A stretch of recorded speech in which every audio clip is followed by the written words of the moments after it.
అల్లుడు అల్లుడు అల్లుడు అల్లుడు నీకు సంగతి తెలుసా? ఊళ్ళో పేకాట పోటీలు బ్రహ్మాండంగా జరుగుతున్నాయి. గెలిస్తే లక్షలు లక్షలు వస్తాయి. ఒక్కసారి నువ్వు కూడా ఆటలో కూర్చుంటే. వద్దుమా, నేను పేకాట ఆడడం ఎప్పుడూ మానేశాను. అబ్బా ఆ మానేసేదేదో ఇవాళ ఆడి మానే. కోటీశ్వర్ల అమ్మాయిని పెళ్ళంగా తెచ్చుకుని కూడు కూడా పెట్టలేకపోతున్నావు. ఆ పిల్లకి ఎప్పుడైనా పట్టుచీర కొని పెట్టావా? ఆ పాపకు గౌను కొన్నావా? నా మాట విని పౌరుషంగా దిగు, ధైర్యం చెయ్యి. వచ్చినా పోయినా ఇవాళే ఆఖరి రోజు. పెద్దోళ్ళు ఏం చెప్పారు? ఎక్కడ పోగొట్టుకుంటే అక్కడే ఎత్తుక్కోమన్నారు. నా మాటని రాళ్ళుడు రాళ్ళుడు.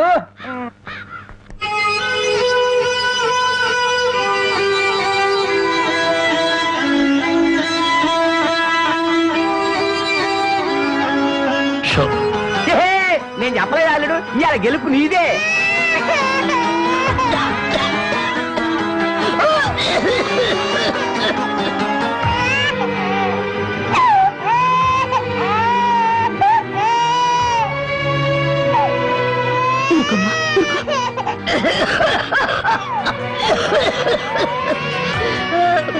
బామ్మా బామ్మా కాసేపు వచ్చుకో బామ్మా, ఆయన మందులు తెచ్చేస్తారు. ఊపిరాటలేదమ్మా.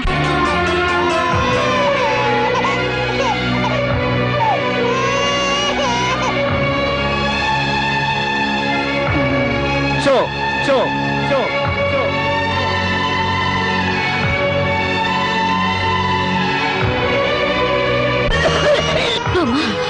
అబ్బాయి ఇంకా రాలేదమ్మా. వచ్చేస్తారు బామ్మా. పాపం బజార్లో ఏదో పనుండి ఆగిపోయి ఉంటారు. Show show show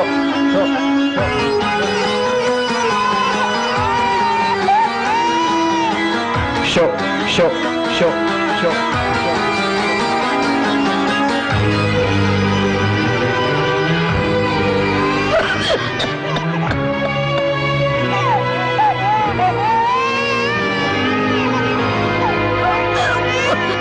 Ramayya Ramayya, ఆయన పొద్దుననగా బయటకు వెళ్ళారు. నీకెక్కడైనా కనిపించారా? అన్నవరాన్ని సత్యనారాయణ స్వామి అయినా వదులుతాడు గాని మీ ఆయన ప్యాకెట్ చెట్టును వదులుతాడమ్మా.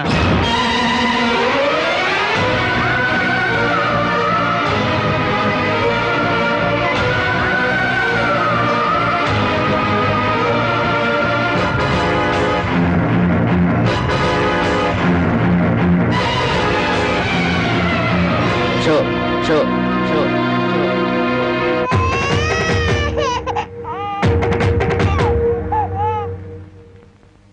ఏంటి ఆయనకి ముక్కలు పంచుతున్నారు? ఆయన దగ్గర డబ్బు లేదుగా. మరి ఇంకా ఎందుకు కూర్చున్నావు? లేచిపోయా. మీ డబ్బు ఎక్కడికి పోదు. ఈ ఒక్కట వేయండి. డబ్బులు లేకుండా కుదరదండి. అలా అనకండి. మీకు అనుమానం అయితే ఈ పాల డబ్బా పెట్టుకుని 100 రూపాయలు ఇవ్వండి. పాల డబ్బాలకి ఫినాయిల్ డబ్బాలకి అప్పులు ఇవ్వడానికయ్యా ఇక్కడ కూర్చుంది. లేదండి, ఈ ఆట నేను తప్పకుండా గెలుస్తాను. పేకాట్లో ఎవడు గెలుస్తాడో పేకలు కనిపెట్టినాడో చెప్పలేకపోయాడు. నువ్వేం చెబుతావు? అంతగా అడుగుతున్నావు గనక ఈ 100 ఇస్తున్నాను, ఆ డబ్బా ఇవ్వు.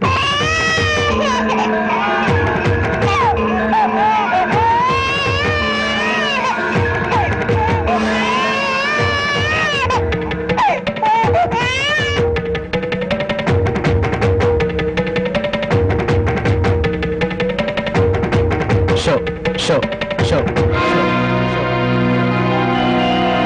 పేకాడ కోసం పాల డబ్బాలు కూడా తాకడ పెట్టాడు పాపం. ఇంకేముందని పెడతాడు? ఇదిగో బాబు.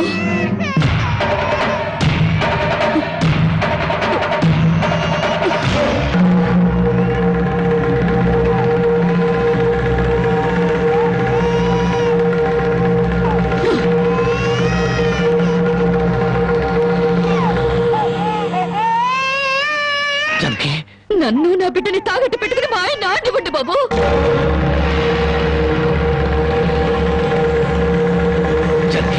నువ్వు ఇక్కడికి ఎందుకు వచ్చావు? భారీగా మీరు ఆడే ఆటం చూసి ఆనందపడదామని వచ్చాను.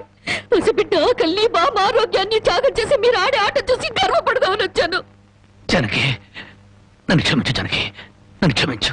లేదండి, భారీగా నా ధర్మాన్ని నిలబెట్టుకున్నాను. భారతంలో ధర్మరాజు జూదంలో తన భార్యని పణంగా పెట్టిన భారతీయ సాంప్రదాయానికి నా మొగుడు వారసుడైనందుకు ఉండిపోతున్నాను. ఇప్పుడు నాతో పాటు నా బిడ్డని ఈ జూదంలో పెట్టి పాత పురాణానికి కొత్త అక్షరాలు చేరుస్తున్నాను. జనకి, నేను చేసిన తప్పే. సుఖాల్లో బ్రతికి నా ఇంట్లో కష్టాలు పడుతున్నా నీ కన్నీళ్లు తుడవాలని ఆడాను. మనిషిగా నీ ముందు ఓడిపోయాను. భార్యని ఆదరించడానికి ఇంతకన్నా మార్గం లేదా? జనకి,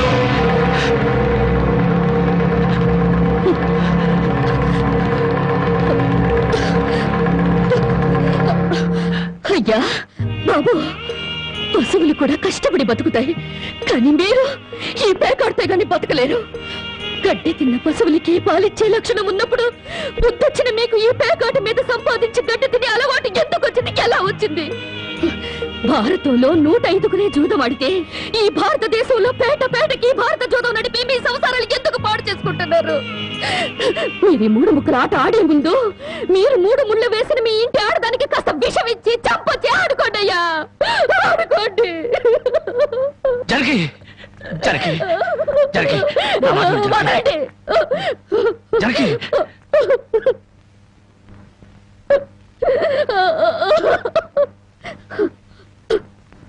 బామ్మ, నేను మోసపోయాను. ఆయన్ని మనిషిగా మంచివాడిగా మార్చగలిగానని సంబరపడ్డాను, కానీ అదంతా అబద్ధం, భ్రమ. నేను చేతకాని దాన్ని, అసమర్థురాల్ని, మొగడి మనసు దిద్దుకోలేని పిచ్చిదాన్ని. నన్ను క్షమించు బామ్మ, ఇక నేనేమి పట్టించుకోను. నీ మనవరాల్ని మనవణ్ణి బాగు చేసుకుంటావో పాడు చేసుకుంటావో నీ ఇష్టం.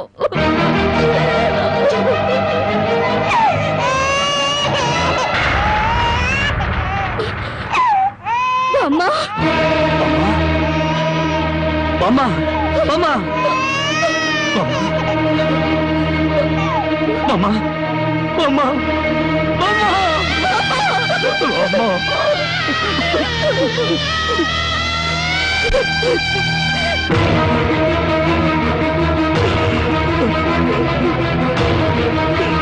ఎందుకంటే ఏడుస్తారు? ఆవిడ చచ్చిపోయిందని సంతోషించండి. మీరింకేం పని చేసినా అడగడానికి పెద్ద దిక్కు లేదు, మీరేం చేసినా అడగడానికి ఆ పసిదానికి నోరు లేదు.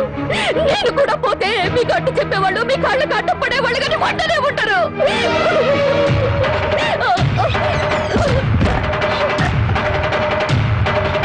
జరిగి జరిగి జరిగి జరిగి జరిగి జరిగి జరిగి జరిగి జరిగి నా మాట జరిగి జరిగి అంతగా ఇచ్చం చేసుకోవద్దు. గుడ్డిపిట్టిగా ఉన్నప్పుడే నా కన్నతల్లి కన్ను మూసింది, నా తండ్రి దూరం అయ్యాడు, గుండెల మీద పెట్టి పెద్ద చేసిన బామ్మ కూడా చచ్చిపోయింది. ఆఖరికి ప్రాణానికి ప్రాణంగా చూసుకునే నువ్వు నాకు దూరం అయ్యి నన్ను ఒంటరి వాడిని చేయొద్దు. జరిగి నువ్వు లేకుండా బతకలేదు. జరిగి నన్ను దిక్కులేని వాడిని జరిగి జరిగి జరిగి జరిగి జరిగి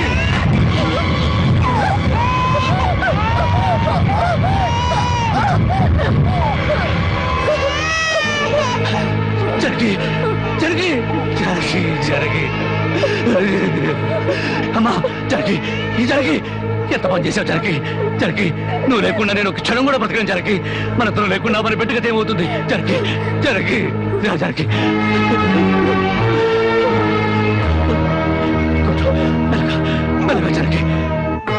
జరిగి జరిగి ఒకసారి బిడ్డను చూడు జరిగి నువ్వు లేకపోతే బిడ్డ దిక్కులేని అయిపోతుంది.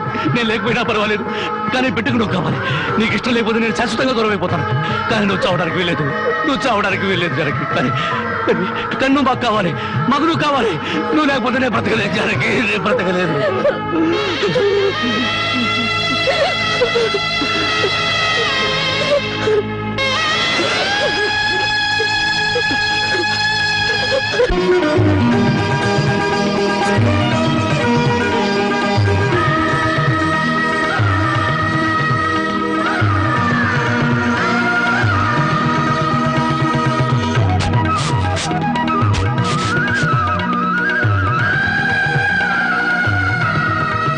జానకి జానకి ఎక్కడవండి ఇవన్నీ? ఎక్కడేంటి, కష్టపడి పనిచేసి తీసుకొచ్చాను. బామ్మంటే ఎంత సంతోషించదా? అవును, ఇంతకాలం ఎవరూ మార్చలేని మూర్ఖుణ్ణి నువ్వు మార్చినందుకు చాలా సంతోషించేది.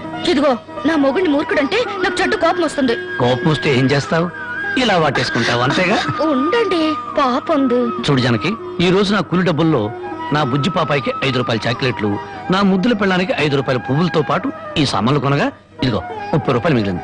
అబ్బా, ఈ లెక్కలన్నీ నాకు చెప్పాలా? మరి నా సంపద నా ముద్దుల పెళ్ళానికి కాకుండా పక్కింటోడి పెళ్ళానికి చెప్పమంటావా? చాలండి, స్నానం చేద్దరు పదండి. పద.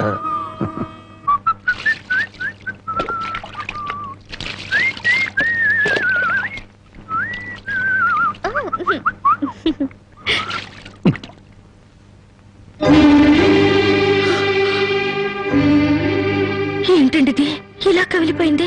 ఏ లేదు జానకి, కొత్తగా మూటలు మోయడం కదా, 4 రోజులు పోతే అదే సర్దుకుంటుంది. నువ్వు సోపరొద్దు. ఎప్పుడు రాజకుమారులా ఉంటే మీరు నా కోసం కూలి వాళ్ళ మూటలు మోస్తున్నారు. జానకి, మహారాణిలా ఉండే నువ్వు నా కోసం వస్త్రం లేదు, దాని ముందు ఇదంతా. మనం తలెత్తుకుని బ్రతకడం కోసం తలదించుకుని మూటలు మోయడంలో తప్పులేదు జానకి.